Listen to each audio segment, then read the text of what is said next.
আসসালামু আলাইকুম বন্ধুরা, আমি সোহরাব আবারও চলে আসলাম আপনাদের সামনে নতুন আরেকটা ভিডিও নিয়ে। তো আজকের ভিডিওটা অ্যাকচুয়ালি হচ্ছে ক্রেডিট কার্ড রিলেটেড। আপনি যদি একটা দোটানায় ভুগে থাকেন যে আপনি একটা ক্রেডিট কার্ড নেবেন কি নেবেন না, তাহলে আমার আজকের ভিডিওটি আপনার জন্য একটি পারফেক্ট একটি ভিডিও। কারণ আমার আজকের ভিডিওতে আপনাকে আমি ক্রেডিট কার্ডের ভালো দিক খারাপ দিক দুইটা দিকই তুলে ধরার চেষ্টা করব।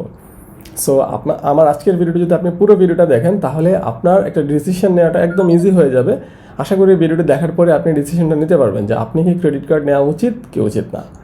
তো ভিডিওটি শুরু করার আগে ছোট্ট একটা রিকোয়েস্ট, যদি এই চ্যানেলটি এখনও সাবস্ক্রাইব না করে থাকেন প্লিজ সাবস্ক্রাইব করে দেবেন এবং পাশে থাকা নোটিফিকেশন বেলটা অন করে দেবেন, তাহলে আমার নেক্সট ভিডিওটির নোটিফিকেশনটা আপনি পেয়ে যাবেন। তো চলুন ভিডিওটা শুরু করা যাক।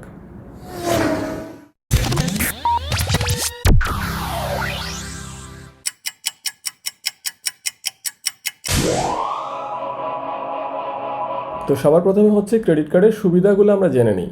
তো ফার্স্ট সুবিধা যেটা আমার কাছে মনে হয়েছে যে ক্রেডিট কার্ড থাকলে আপনি ইএমআইয়ের মাধ্যমে প্রোডাক্ট পারচেস করতে পারবেন। ইএমআই কি জিনিস যদি শর্টকাটে বলি একদম সহজে, তাহলে হচ্ছে ইকুইটি মান্থলি ইনস্টলমেন্ট। তার মানে হচ্ছে আপনি ইনস্টলমেন্টে একটা প্রোডাক্ট কিনতে পারবেন। লাইক আপনি যদি 60,000 টাকার একটা প্রোডাক্ট কিনেন, সেটা যদি আপনি 6 মাসের টাকাটা পে করেন, প্রতি মাসে 10,000 টাকা করে জাস্ট 6 মাসের মধ্যে 60,000 টাকা পে করে দিলেই হবে, আপনাকে একটা টাকাও এক্সট্রা দিতে হবে না। সো আপনি যদি 0% ইন্টারেস্টে ইএমআইটা করেন তাহলে সো ইএমআইয়ের সুবিধাটা আপনি নিতে পারেন শুধুমাত্র আপনার ক্রেডিট কার্ড থাকলে। সো এটা একটা ক্রেডিট কার্ডের একটা সুবিধা অবশ্যই বলতে হবে।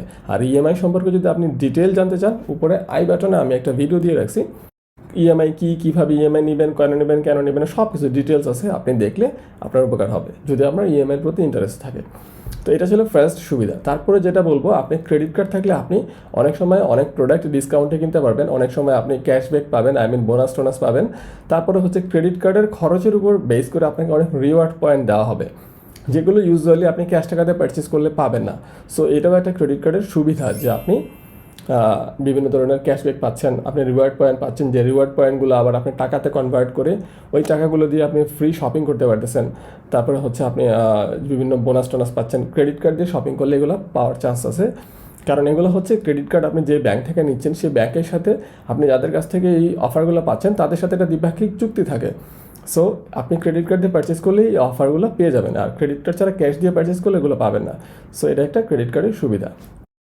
তো থার্ড যেই অপশনটা বলবো, ক্যাশ টাকা। আমরা যদি ক্যাশ টাকা নিয়ে কোথাও যাই, চুরি বা ছিনতাই হয়ে যাওয়ার একটা চান্স থেকেই যায়।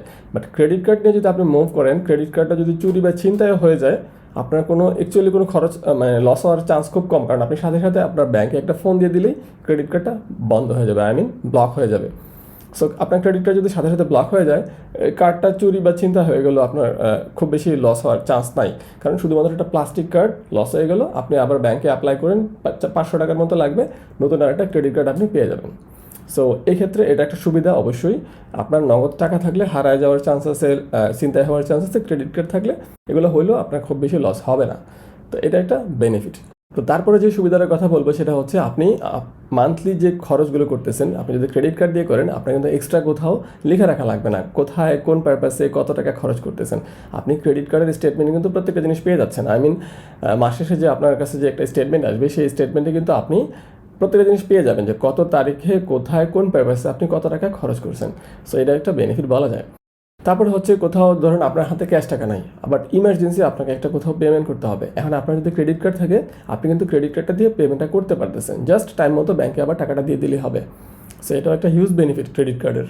তারপরে আমি যে বেনিফিটের কথা বলবো সেটা অ্যাকচুয়ালি আমার কাছে হিউজ একটা বেনিফিট, যেটা হচ্ছে আপনি ইন্টারন্যাশনাল পেমেন্টগুলো ক্রেডিট কার্ড থাকলে করতে পারতেছেন। জাস্ট আপনার ক্রেডিট কার্ডে ডলার এন্ডোজ করে নিলে হবে। কীভাবে ডলার এন্ডোজ করতে হয় জানতে হলে উপরে আই বাটনে ভিডিও দিয়ে রাখছি, দেখে নিন। তো ডলার এন্ডোজ করা থাকলে আপনি হচ্ছে ইন্টারন্যাশনাল পেমেন্ট, লাইক আপনি হচ্ছে আলি এক্সপ্রেস থেকে কোনো একটা প্রোডাক্ট পারচেস করবেন, আপনি ক্রেডিট কার্ড দিয়ে করতে পারতেছেন। লাইক আপনি ফেসবুকে একটা পোস্ট বুস্ট করবেন, আপনি করতে পারবেন। আপনি ইউটিউবে একটা ভিডিও প্রমোট করবেন, আপনি করতে পারবেন। কারণ এগুলো করতে গেলে আপনাকে ক্রেডিট কার্ড দিয়ে পেমেন্ট করতে হবে। সো আপনার ক্রেডিট কার্ড থাকলে আপনি এগুলো করতে পারবেন। সো এটা একটা হিউজ বেনিফিট ক্রেডিট কার্ড। তো লাস্টে যেটা বলবো, বাট নট দ্য লিস্ট, সেটা হচ্ছে আপনার যদি আমরা জানি ক্রেডিট কার্ডের একটা মেনটেন্যান্স ফি বা ইয়ারলি ফি আছে। তো আমরা অনেক ব্যাংক হচ্ছে অনেকভাবে এই অফারটা করে, যেটা হচ্ছে অনেক ব্যাংক হচ্ছে 18টা ট্রানজ্যাকশনের বেশি করলেই হচ্ছে ইয়ারলি ফিটা মাইনাস করে দেয়, আপনার কাছ থেকে ইয়ারলি ফি নেবে না। আবার অনেক ব্যাংক আছে হচ্ছে ক্রেডিট কার্ডে যে আপনি খরচ করতেছেন, বিভিন্ন জিনিস ট্রানজ্যাকশন করতেছেন, এগুলোর এগেনস্টে আপনাকে রিওয়ার্ড পয়েন্ট দেবে, আর রিওয়ার্ড পয়েন্টের এগেনস্টে হচ্ছে ইয়ারলি ফিটা মাইনাস করে ফেলা যায়। সো এটা একটা বেনিফিট, আপনাকে খুব বেশি মেনটেন্যান্স ফি দিতে হচ্ছে না ইয়ারলি ক্রেডিট কার্ডের জন্য। তো ক্রেডিট কার্ডের অনেকগুলো সুবিধা তো আমরা শুনলাম বা জানলাম, এবার হচ্ছে ক্রেডিট কার্ডের অসুবিধাগুলো জেনে নিই। ফার্স্ট যে অসুবিধাটা আমি বলবো সেটা হচ্ছে আমাদের মধ্যে অনেকেই আছে যাদের কাছে ক্যাশ টাকা থাকলে হাতে চুলকায়, কোনো কিছু দেখলে কিনতে ইচ্ছা করে। তো ক্রেডিট কার্ডটা অনেকটাই ক্যাশ টাকার মতোই। সো আপনার যদি এরকম প্রবলেম থাকে, আই মিন সেলফ কন্ট্রোল না থাকে, তাহলে কিন্তু আপনার জন্য ক্রেডিট কার্ড নেওয়াটা অ্যাকচুয়ালি বোকামি হবে। কারণ আপনি দেখলেই কোনো কিছু কিনতে চাইবেন, ক্রেডিট কার্ডটা আছে, ক্রেডিট কার্ড দিয়ে কিনে ফেললাম, বাট মাস শেষে যখন বিলটা দিতে না পারবেন তখন উচ্চ হারে ইন্টারেস্ট দিতে হবে।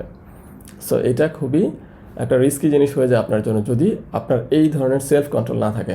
এটা একটা নেগেটিভ সাইড। তারপরে এই ফার্স্ট অপশনের সাথেই সেকেন্ড অপশনটাও মিলে যাচ্ছে। তাই আমি যেটা বলবো সেটা হচ্ছে ক্রেডিট কার্ডে যদি টাইম মতো বিল না দিতে পারেন আপনাকে কিন্তু উচ্চ হারে ইন্টারেস্ট দিতে হচ্ছে। আর আমরা অনেকেই হচ্ছে জানি না আমাদের ক্রেডিট কার্ডের বিল তৈরির ডেটটা কবে হয়, বিল দেওয়ার লাস্ট ডেটটা কবে হয়, বা হচ্ছে ইন্টারেস্ট রেটটা কত, এগুলো আমরা অনেকে জানি না। এটা একটা নেগেটিভ সাইড, যা আমাদের অ্যাকচুয়ালি দোষ, এটা ক্রেডিট কার্ডের দোষ না।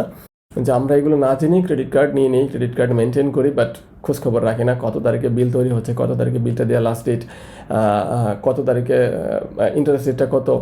তো এগুলো জেনে নিতে হবে, এটা হচ্ছে কথা।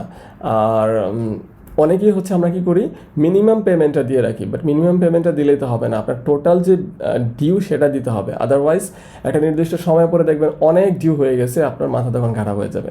সো এইগুলো করলে ক্রেডিট কার্ড আপনার জন্য না। ক্রেডিট কার্ডের ইন্টারেস্ট রেট অনেক হাই থাকে, সো অবশ্যই ক্রেডিট কার্ডের ইন্টারেস্ট রেটটা জেনে নেবেন। আর এটা অবশ্যই একটা নেগেটিভ দিক যে ক্রেডিট কার্ডের ইন্টারেস্ট রেট অনেক হাই থাকে। তারপরে যেটা বলবো, ক্রেডিট কার্ডে অনেক সময় হিডেন চার্জ থাকে যেটা আমরা জানি না, বা আমাদেরকে ওই ক্রেডিট কার্ড অফার করে যে ব্যাঙ্কগুলো জানাই না। সো এইগুলো আপনাকে জেনে নিতে হবে যে ক্রেডিট কার্ডের কোনো হিডেন চার্জ আছে কিনা।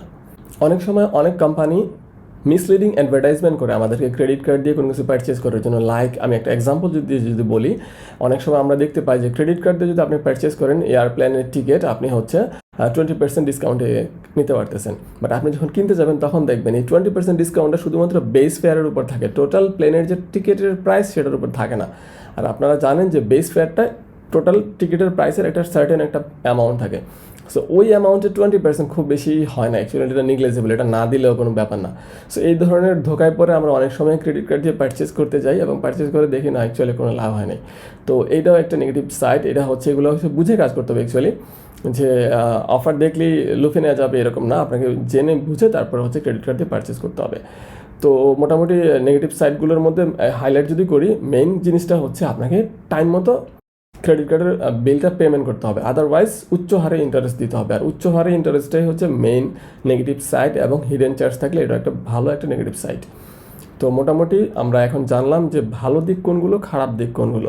এবার হচ্ছে আমি আমার পার্সোনাল এক্সপিরিয়েন্সটা শেয়ার করি। আমি 2013 সাল থেকে ক্রেডিট কার্ড চালাই, বাট এখন পর্যন্ত আমার কাছে ক্রেডিট কার্ডটা কোনো ঝামেলাই মনে হয় নাই। কেন মনে হয় নাই?